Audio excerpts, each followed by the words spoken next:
కొండపైన bus free bus ఉంటుంది కదండి, అది ఎక్కేసి టెంపుల్కి అయితే వెళ్ళి చూసుకుని వచ్చామండి. 500 రూపీస్ టికెట్ తీసుకున్నాం. సో మాకు హాఫ్ అన్ అవర్లో అయిపోయింది. ఇదైతే మంగళగిరి వెళ్ళామండి. పానకాల స్వామి కొండ కింద ఒక లక్ష్మీ నరసింహస్వామి టెంపుల్ ఉంటుంది, కొండపైనే పానకాల స్వామి టెంపుల్ ఉంటుంది, కింద గుడి అనమాట అండి. ఇది అవుట్ సైడ్ అంతా తీసాను మీకోసం చూపించడానికి.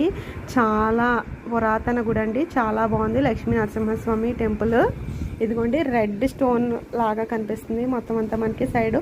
ఇక్కడ సేమ్ కంచిలో లాగే మనకి ఒక దగ్గర బల్లులు అయితే బంగారం వెండి బల్లులు అయితే ఉన్నాయి. ఇదైతే కొండపైన పానకాల లక్ష్మీ నరసింహస్వామి టెంపుల్ బయట అండి. ఇది మేమైతే కూర్చున్నాము చాలాసేపు.